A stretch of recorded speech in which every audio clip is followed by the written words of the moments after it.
নদী এমন নদী,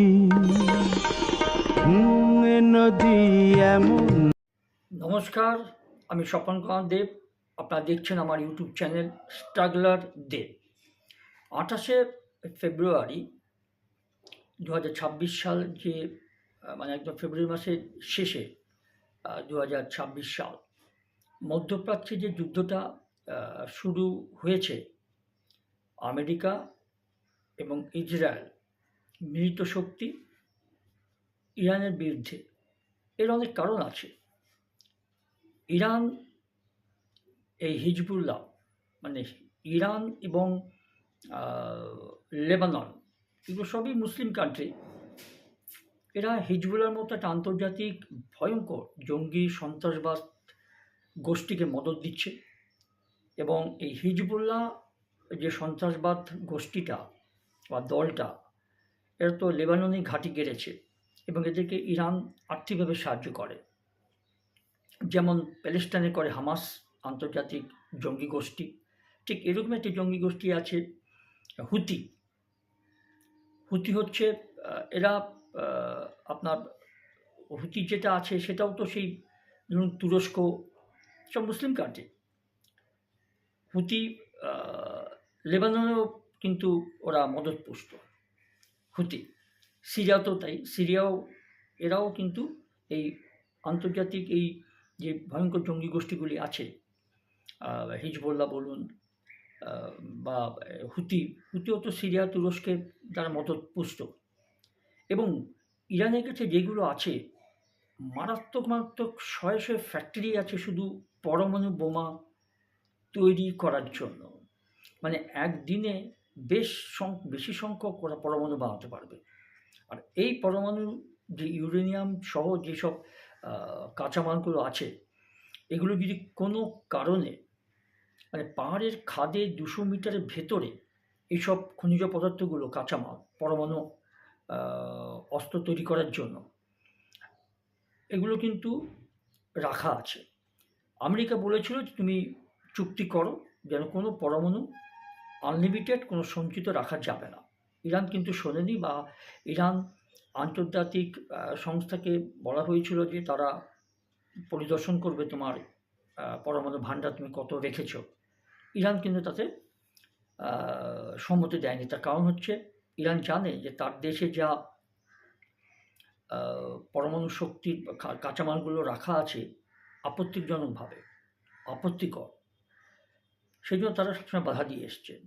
আর এই পরমাণু কাঁচামাল বা পরমাণু অস্ত্রগুলি বা পরমাণু বোমগুলি যদি কোনোভাবে এই কিছু তো গেছেই, এই আন্তর্জাতিক যে ভয়ঙ্কর জঙ্গি গোষ্ঠী বা সন্ত্রাসবাদ গোষ্ঠীগুলির হাতে চলে যায়, হিজবুল্লাহ বলুন, হামাস বলুন, প্যালেস্টাইনের যেটা ঘাঁটি, প্যালেস্টাইনের মদতপুষ্ট, এবং হুতি বা হিজবুল্লাহ তো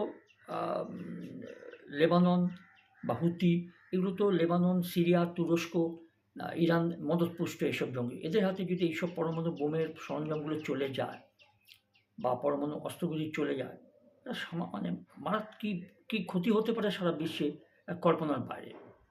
সেই কারণের জন্য, আর ইরানে মৌলবাদী শুরু করেছিল শাহ রাজতন্ত্র যখন চলে গেল, এই যে আয়াতোল্লাহ আলী খামেনি এ আসার পর একদম মৌলবাদ শাসন শুরু হলো। নারী পুরুষ নির্বিচারে তার আইনের বিরুদ্ধে প্রতিবাদ করলে, তার অন্যায়ের বিরুদ্ধে প্রতিবাদ করলে তাদেরকে যথেষ্টভাবে রাস্তায় দাঁড় করিয়ে দিয়ে গুলি করে মারা হয়েছে, জেলে ঢুকিয়ে দেওয়া হয়েছে, জেলের মধ্যে মেরে দেওয়া হয়েছে। আর প্রকাশ্যে শয়ে শয়ে হাজারে হাজারে তাদের অপছন্দের শত্রুদেরকে ইরান তার দেশে ফাঁসিতে লটকে দিয়েছে নির্বিচারে। এই আয়াতোল্লাহ আলী খামেনি ধর্মীয় নেতা, এত একনায়কতন্ত্র ক্ষমতা ছিল, আর এইগুলোকে বিনাশ করার জন্য একটা আমেরিকা এবং ইসরায়েল আক্রমণটা করেছে। এটা বলতে গেলে অনেক কিছু ব্যাপার বলতে হবে, আমি শর্টের মধ্যে যাচ্ছি। যে আয়াতোল্লাহ আলী খামেনিকে একটা ফোনে চরম স্ট্রাইকের গ্রিন সিগন্যালের মাধ্যমে মেরে দেওয়া হলো। যেখানে মারলো, কীভাবে মারলো এটা একটু আপনাদের সঙ্গে আমি শেয়ার করি। আশা করি সকলে ভালো আছেন, ভালো থাকবেন। লাইক শেয়ারটা কম হচ্ছে, জানি না আমার কি অপরাধ। যদি ভালো লাগে অনুগ্রহ করে আমরা স্ট্রাগলার দেব এই ইউটিউব চ্যানেলটা একটু লাইক শেয়ার সাবস্ক্রাইব করে দেবেন। একটি বিশ্বাসঘাতকতা, 6 ঘন্টার একটি অপারেশন, একটি মাত্র ফোন কল, তাতেই শেষ আয়াতুল্লাহ আলী খামেনি, দণ্ডপ্রতাপ ধর্মীয় নেতা ইরানের। তার আদেশ ছাড়া একটা গাছের পাতা পর্যন্ত নড়ে না।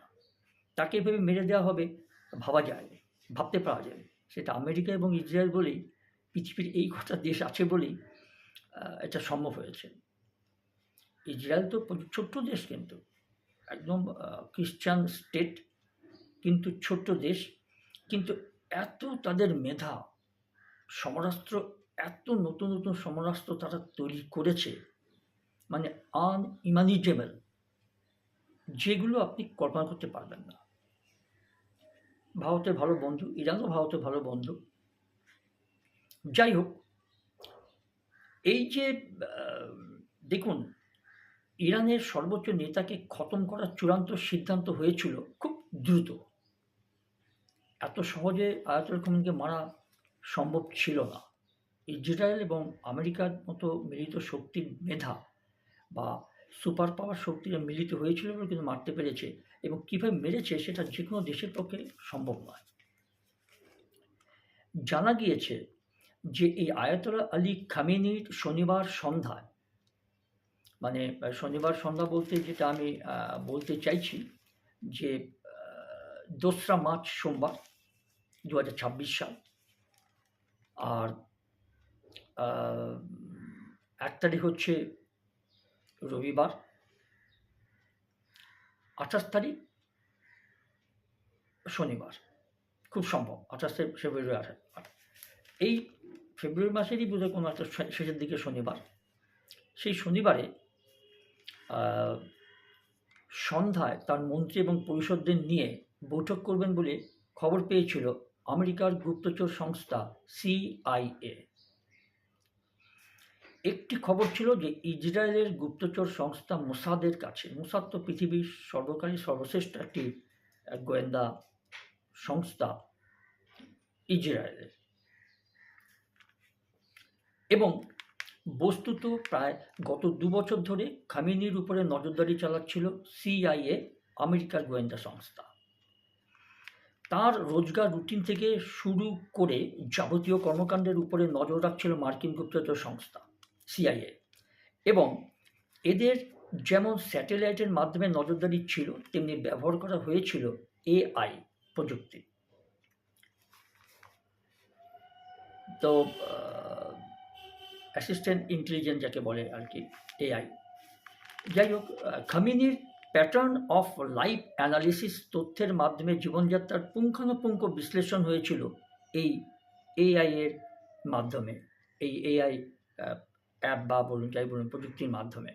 সূত্রের খবর যে আরও একটি অস্ত্র ব্যবহার করেছিল CIA, মানে আমেরিকার গুপ্তচর সংস্থা মার্কিন যুক্তরাষ্ট্রের, যে খামেনি আলী, মানে আয়াতুল্লাহ আলী খামেনির বৃত্তে তারা ঢুকিয়ে দিয়েছিল নিজেদের চর।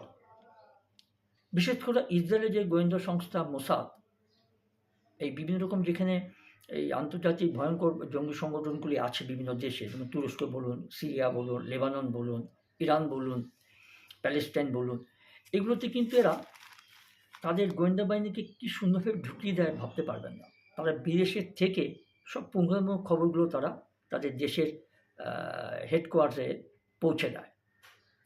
এবং আরেকটা ব্যাপার হচ্ছে যে এই যে CIA আয়াতুল্লাহ আলী খামেনির বৃত্তে তারা যে চরগুলো ঢুকিয়ে দিয়েছিল আমেরিকার গোয়েন্দা, তার সঙ্গে ইসরায়েলের দুর্ধর্ষ ইন্টেলিজেন্স ডিপার্টমেন্ট বা গোয়েন্দা সংস্থা মোসাদ আছে, বা মোসাদের চররা আছে। এই যে যন্ত্রের বাইরে এই যে সোর্স মারফত আয়াতুল্লাহ খামেনির সম্পর্কে প্রচুর তথ্য জোগাড় করেছিলেন আমেরিকার গুপ্তচররা, প্লাস ইসরায়েলের গুপ্তচর সংস্থা মোসাদ। এবং দেখুন জানা যাচ্ছে যে সেই সোর্সের মাধ্যমে প্রথম খবর আসে শনিবার সন্ধ্যের দিকে একটি মিটিংয়ের আয়োজন হয়েছে। এই 28 ফেব্রুয়ারি মাসে 28 তারিখ এরকমই হবে। তো এবং প্রায় একই খবর পায় মোসাদ। মোসাদ মানে ইসরায়েলের একটা দুর্ধর্ষ গোয়েন্দা সংস্থা প্লাস সিআইএ আমেরিকার গোয়েন্দা সংস্থা। এই দুজন এত সুন্দরভাবে টাইমিং করে পারস্পরিক যোগাযোগ করে এই আয়াতুল্লাহ আলী খামেনিকে একটা মিসাইলে মেরে দিল। এবং জানা যায় যে একটি বিরল কিন্তু উচ্চ পর্যায়ের বৈঠক ডেকেছিলেন আয়াতুল্লাহ আলী খামেনি তার সুরক্ষিত ডেরাতে। আর প্যাটার্ন অ্যানালাইসিসে ধরা পড়ে গেছিল যে আয়াতুল্লাহ আলী খামেনির রুটিনে কিছু রদবদল হচ্ছে, ফলে নিজেদের ডেরায় খামেনি আসছেন শনিবার সন্ধ্যায় তা নিয়ে নিশ্চিত হয়েছে আমেরিকা এবং ইসরায়েলের গোয়েন্দা সংস্থাগুলো। এবং পুরো অপারেশন মোটামুটি চোখে ফেলা হয় তাকে মারার জন্য। কখন কিভাবে অপারেশন চালানো হবে সিদ্ধান্ত চূড়ান্ত হয় ওই বৈঠকে ইসরায়েল এবং আমেরিকার দুটো গোয়েন্দা সংস্থা সিআইএ এবং মোসাদের মধ্যে। মূলত সিআইএর তরফে শনিবার দিন সন্ধ্যায় মিটিংয়ের কথা জানানো হয় ইসরায়েলকে, আর মোসাদও জানায় যে তারা একটি বৈঠকের খবর পেয়েছে, তবে খামেনি থাকবেন নিচে, তার সঙ্গে কারা থাকছেন সেই সবই সিআইএর তরফে বিস্তারিতভাবে জানানো হয় বলে খবর। কিন্তু এর পরে মোটামুটি আচমকা পাল্টে যায় একটা চিত্রনাট্য, একদম সিনেমার মতো। আর এখানেই মোসাদ সক্রিয় হয়। শুক্রবার, ধরুন 27 ফেব্রুয়ারি 2026 সাল এরকম একটা দিন হবে তারিখ। শুক্রবার যখন সব চূড়ান্ত বৈঠকে আয়াতুল্লাহ আলী খামেনির ডেরাতে যে বৈঠকটা হবে, কিন্তু ব্যাপারটা হলো কি, রাতের অন্ধকারে কভার নিয়ে মোটামুটি শনিবার অপারেশন চালানো হবে এরকম একটা সিদ্ধান্ত নিয়েছিল আমেরিকা এবং ইসরায়েলের গোয়েন্দা সংস্থা। তারা জানতে পারে যে খামেনি প্ল্যান পাল্টে গিয়েছে, কিন্তু সেটা কি সেটা তখনও স্পষ্ট ছিল না। জানা গিয়েছে যে শুক্রবার সন্ধ্যের পরে এই খবর আসে যে মোসাদের কাছে, মোসাদ মানে ইসরায়েল বিশ্বের সর্বশ্রেষ্ঠ গোয়েন্দা সংস্থা, ইসরায়েলের মোসাদ, এই গোয়েন্দা সংস্থাটা খবর পায় যে শুক্রবার সন্ধ্যের পরে এই খবরটা এরা পায় মোসাদ এবং এই তথ্যটা তারা শেয়ার করে আমেরিকার গোয়েন্দা সংস্থা সিআইএ গোয়েন্দা সংস্থার কাছে বা সঙ্গে। মোটামুটি এরপরে অপারেশনের নামে মোসাদ পুরো দমে অ্যাক্টিভেট করে দেওয়া হয় ইরানের উপস্থিত সব অ্যাসেটকে, যেখানে এই দুই দেশের গোয়েন্দা সংস্থার চররা যন্ত্রপাতি নিয়ে রেডি ইরানে। আর সমান্তরালভাবে সিআইএ আমেরিকার যে গোয়েন্দা সংস্থা তারা কাজে লাগায় তাদের চরকে। জানা গিয়েছে পুরো অপারেশনটা চলেছে প্রায় 6 ঘন্টা ধরে আয়াতুল্লাহ আলী খামেনিকে মারার জন্য। এইবার দেখুন, একাধিক সূত্রের দাবি খামেনির বৃত্তে থাকা সেই মার্কিন চর এবং ইসরায়েলের চর তারা বিশ্বাসঘাতকতা করে ইরানের সর্বোচ্চ নেতার সাথে। তারা কিন্তু মিটিংয়ের খবর পেয়েছিল, তারা সেই কাছাকাছি বৃত্তের মধ্যেই ছিল চরটা ইসরায়েল এবং আমেরিকার। আর মোসাদ জোগাড় করে ফেলে যাবতীয় তথ্য। এই যে নিশ্চিত হওয়া যায় যে শনিবার সন্ধ্যায় নয়, মিটিংটা হবে সকালের বৈঠকে বসতে চলেছে খামেনি তার গুরুত্বপূর্ণ আর্মির সব সেনাধ্যক্ষ বাজিকারীদের সাথে যুদ্ধের বিষয় বা আরও কিছু গুরুত্বপূর্ণ বিষয়। এবং তার সঙ্গে এইটা জানার পর সঙ্গে সঙ্গে ফোন যায় ইসরায়েলের প্রধানমন্ত্রী বেঞ্জামিন নেতানিয়াহুর কাছে। আর বিভিন্ন সংবাদ মাধ্যমে দাবি করা হয়েছে যে খামেনির মানে এই আয়াতুল্লাহ খামেনির লোকেশনটা সম্পর্কে নিশ্চিত হতে ওই ফোনেই সবুজ সংকেত দেয় ইসরায়েল প্রধানমন্ত্রী বেঞ্জামিন নেতানিয়াহু।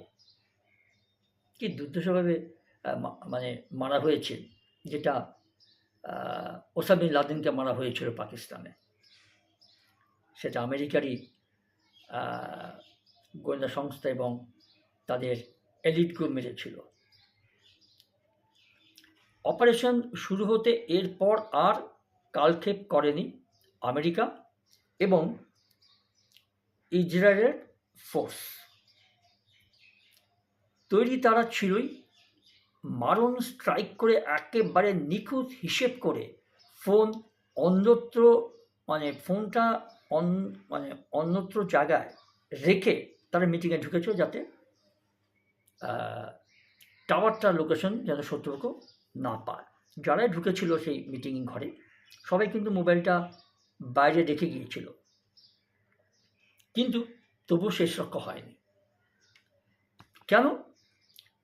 এইবার ওই যে ফোন টোন রেখে যে খামেনি তার বা সঙ্গীরা যে ঢুকেছিল সেই মিটিং ঘরে, কিন্তু থার্মাল ইমেজিং প্রযুক্তি ধরে ফেলে তাদের নিঃশ্বাস। একটা ঘন জনবসতি পূর্ণ জায়গায় তার মাঝখানে একটা ঘরের বহুতল ঘর, তার দোতলা বলুন বা তিনতলা বলুন, সেরকম একটা সুরক্ষিত ঘরে আয়াতুল্লাহ আলী খামেনি মিটিংয়ে বসেছিলেন এবং মোবাইলগুলো সব সুইচ অফ করে রেখে দেওয়া হয়েছিল। মিটিংয়ে নিয়ে যাওয়া হয়নি, যাতে কোনো শত্রুপক্ষ ইসরায়েল বা আমেরিকা যেন তার ফোন ট্র্যাক করতে না পারে। কিন্তু এই যে বললাম, আমেরিকা এবং ইসরায়েলের প্রযুক্তিবিদ্যা আপনাকে স্যালুট করতে হবে। আমি পরবর্তী ভিডিওতে এর ঘটনাটা বলবো, যে নিঃশ্বাসটা শুধু যখন ট্র্যাক করতে পারছিল না মোবাইলের টাওয়ার, তখন কিন্তু ওই যে প্রযুক্তির কথা আমি বললাম আপনাদের, থার্মাল ইমেজিং, ওই প্রযুক্তিটা তারা অ্যাপ্লাই করে এতগুলো ঘন বসতিপূর্ণ গায়ে গা লাগানো বাড়িগুলো, তার মাঝখানে কোথা থেকে নিঃশ্বাসটা শুধু পেয়েছে, যেখান থেকে নিঃশ্বাসটা আসছে সেইটা জানার পর নিখুঁত মিসাইলে মেরে দেওয়া হলো কমপক্ষে আয়াতুল্লাহ আলী খামেনি সহ তার স্ত্রী, তার মেয়ে, তার জামাই, তার আত্মীয় স্বজন সহ প্রায় 10-12 জনের মতো ইরানের উচ্চ পদস্থ, মধ্যে প্রতিরক্ষা মন্ত্রীও আছেন, ইরানের উচ্চ আধিকারিক, সামরিক বাহিনীর আধিকারিকদের মেরে দেওয়া হলো। এইটা বলার জন্য আমি শেয়ার করলাম। এরপরে চেষ্টা করব আরও বিস্তারিত বলার জন্য পরের ভিডিওতে। আজ এই পর্যন্ত। ভালো থাকবেন, সুস্থ থাকবেন।